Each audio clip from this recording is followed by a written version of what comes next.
Bismillahirrahmanirrahim. Assalamualaikum warahmatullahi wabarakatuh. Alhamdulillahilladzi ja'ala sakinata fi qulubil mu'minin liyazdadu imanan ma'a imanihim.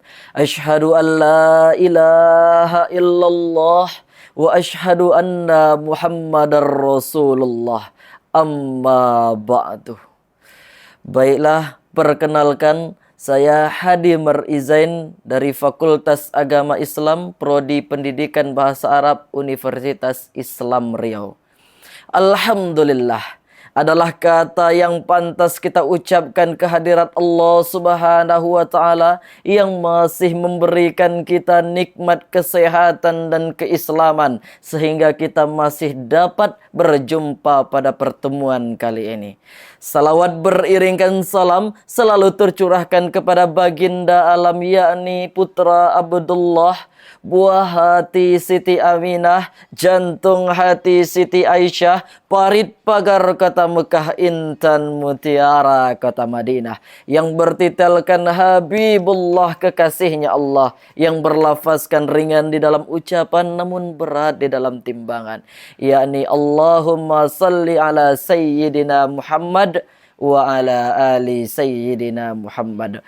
Baiklah, pada pertemuan kali ini di episode Kurma Kuliah Ramadan, kita akan membawakan sebuah tema yang berjudul keberkahan di malam Lailatul Qadar. Kaum muslimin wal muslimat rahimakumullah.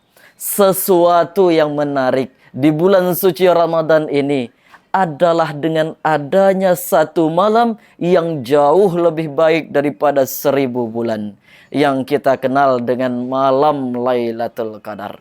Malam Lailatul Qadar ini hanya dikhususkan untuk umat Nabi Muhammad sallallahu alaihi wasallam.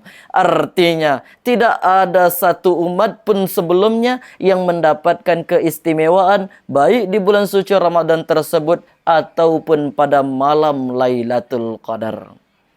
Oleh karena itu, Imam Malik bin Anas radhiyallahu anhu wafat pada tahun 179 Hijriah. Dalam sebuah kitab hadisnya, beliau menjelaskan sebuah cerita tentang Nabi Muhammad sallallahu alaihi wasallam pernah melihat catatan umur umat-umat terdahulu.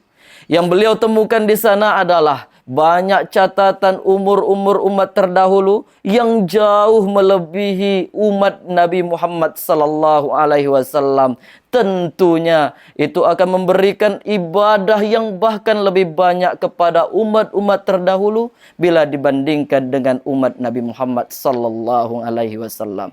Tetapi di saat bersamaan Allah Subhanahu wa Ta'ala memberikan keistimewaan, memberikan keutamaan, memberikan keberkahan kepada umat Nabi Muhammad sallallahu alaihi wasallam berupa bulan suci Ramadan dan malam Lailatul Qadar.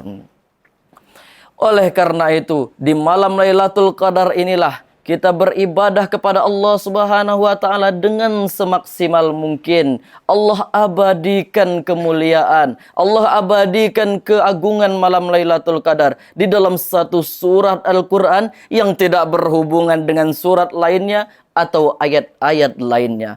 Begitupun Nabi Muhammad sallallahu alaihi wasallam menjelaskan sejelas-jelasnya keutamaan malam Lailatul Qadar. Beliau memerintahkan kita untuk memaksimalkan ibadah kita selama di bulan suci Ramadan.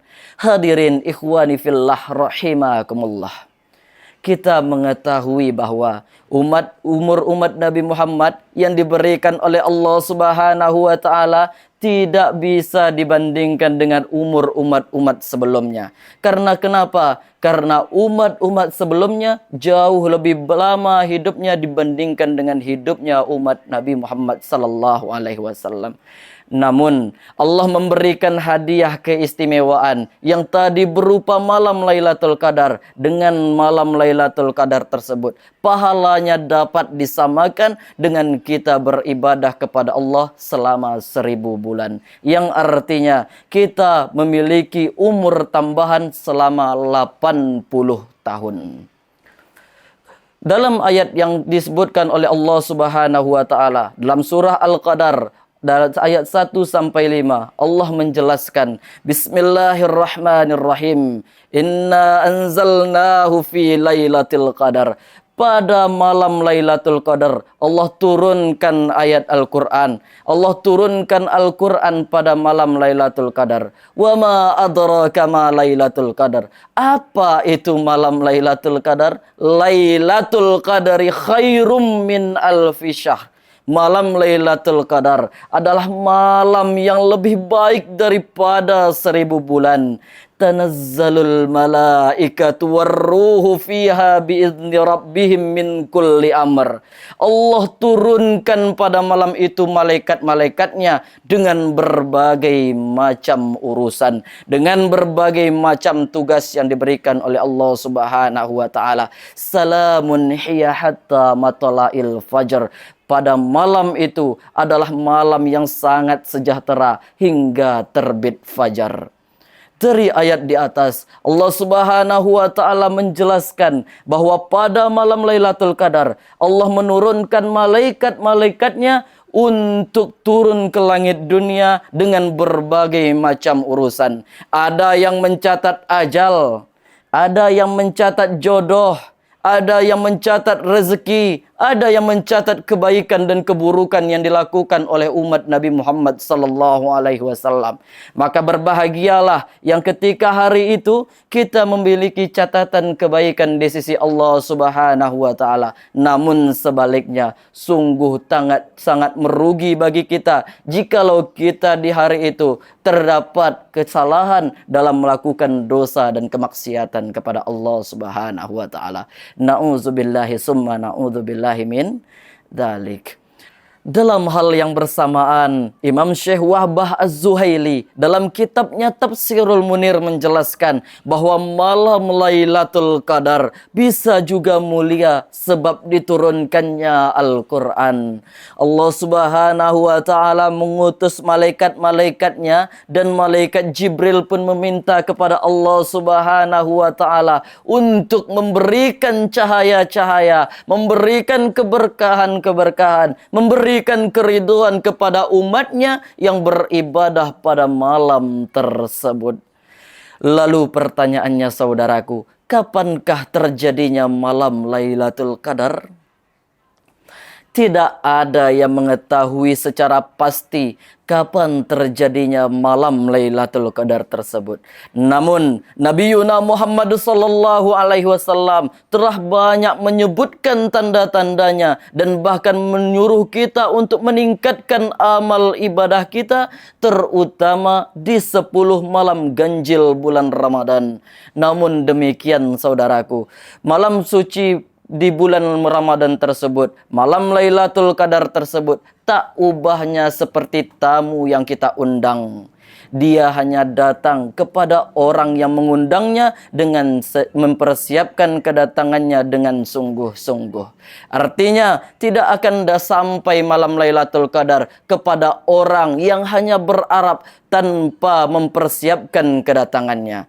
Oleh karena itu, pada akhir penghujung pertemuan kita ini, kita berpesan kepada kita semua untuk selalu meningkatkan keimanan kita kepada Allah Subhanahu wa taala, mempersiapkan kedatangan malam Lailatul Qadar tersebut supaya harapannya kita mendapatkan malam Lailatul Qadar tersebut dan meningkatkan nilai ibadah kita sehingga ketika kita keluar dari malam bulan suci Ramadan ini, kita meraih ketakwaan di sisi Allah Subhanahu wa taala. Sekian kuliah Ramadan pada hari ini. Saksikan atau nantikan kurma kuliah Ramadan episode selanjutnya di YouTube UIR Official. Unzur maqala wala tanzur man qala. Lihatlah apa yang disampaikan dan jangan lihat siapa yang menyampaikan. Wabillahi taufik wal hidayah war ridha wal inayah. Wassalamualaikum warahmatullahi wabarakatuh.